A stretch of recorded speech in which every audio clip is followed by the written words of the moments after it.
اور راتوں میں تو اللہ تبارک و تعالیٰ تہجد کے وقت میں آگے عام اعلان کرتا ہے، حدیث میں جیسے کہ آتا ہے۔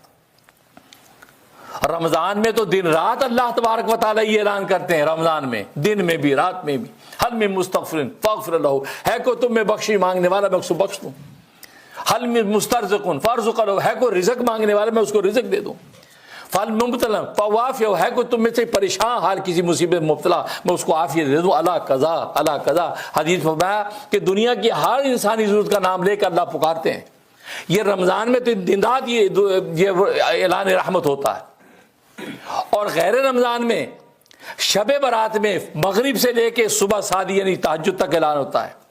15 شعبان کی جیسے آتی مغرب یہ اللہ اعلان شروع کر دیتے ہیں صبح صادق تک، اور عام دنوں کے اندر تہجد کے وقت اللہ یہ اعلان کرتے ہیں، آسمان دنیا پہ اجلال فرماتے ہیں، اور اذان فجر تک یہ اعلان ہوتا رہتا ہے، حل من مسترزق، ہے کوئی تم میں سے رزق مانگنے والا میں اس کو رزق دے دوں، ہے کوئی بخشی مانگنے والا میں اس کو بخش دوں، ہے کوئی کسی مصیبت میں مبتلا اس کی مصیبت دور کر دوں۔ تو تبھی تو حضرت علی فرماتے ہیں اس ٹائم میں تم اللہ کو پکار کے اللہ سے رزق مانگو گے تو صبح دروازے پہ رزق تمہارا انتظار کرے گا۔ لیکن آج ہم رزق کی صرف پیچھے دوڑتے ہیں، رازق کو دیکھتے بھی نہیں ہیں، اور اکیلے رزق کے پیچھے دوڑنا ایسے ہی جیسے سائے کے پیچھے دوڑنا ہے۔ سائے کے پیچھے دوڑنا ہے، سائے کے پیچھے دوڑو کبھی ہاتھ نہیں آئے گا، کبھی ہاتھ نہیں آئے گا۔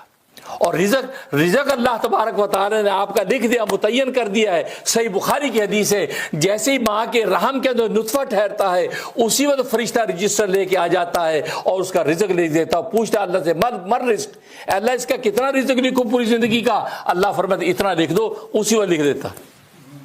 پھر پوچھا مال اجل، اس کی عمر کتنی لکھوں؟ اللہ فرماتے اس کی اتنی لکھ دو، اتنی عمر لکھ دی جاتی۔ مال علم، اس کو کتنا علم لکھوں؟ لکھ دے، اس کو اتنا علم دے دو، لکھ دیتا۔ پھر پوچھتا سیدنا شقیون، یہ نیک بخت لکھوں یا بد بخت لکھوں؟ اللہ جو فرماتے اس کے مطابق لکھ دیتا ہے۔ تو یہ فیصلہ اس وقت ہو چکا، بھائی رزق طے ہو چکا ہے۔ یہ خام خواہ جو آپ ایسے حرام راستے اختیار کریں، نہیں، ضرورت نہیں ہے۔ آپ بالکل عزت وقار کے ساتھ جائز راستے کو اختیار کرنا آپ کا کام ہے، اور آپ کا مقدر رزق اتارنا اللہ کا کام ہے۔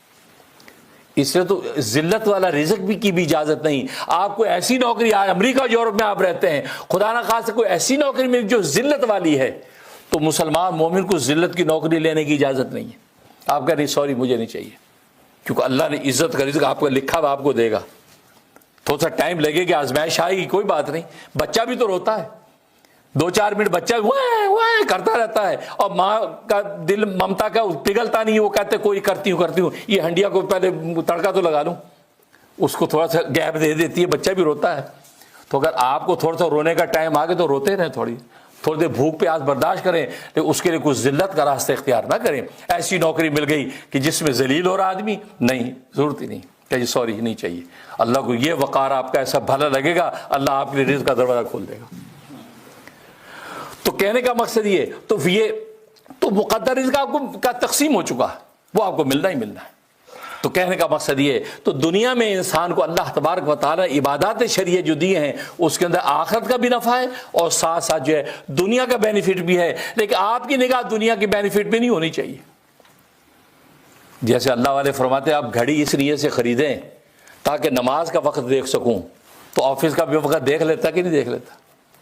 گھومنے پھرنے تفریح کا ٹائم بھی دیکھ لیتا کہ نہیں دیکھ لیتا؟ لیکن نیت جب آپ نے کی کہ میں اس لیے لے رہا ہوں تاکہ نماز کے اوقات دیکھ سکوں، تو آپ کا ایک گھڑی لینا عبادت بن گیا۔ اس گھڑی پر آپ کو اجر و ثواب ملتا رہے گا، اور اس سے آپ باقی کام بھی لے رہے ہیں۔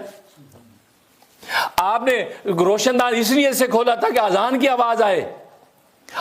آواز آئے، جیسے ہمارے ملکوں میں تو وہی ہوتا ہے، یہاں تو خیر خبر نہیں ہے کہ آواز آتی ہے کہ نہیں آتی، لیکن ایک مثال ہے، روشن دان اس نیت سے کھولو کہ اذان کی آواز آئے تو وینٹیلیشن ہوگا کہ نہیں، تازہ ہوا بھی آئے گی، لیکن روشن دان کھولنا عبادت بن جائے گا۔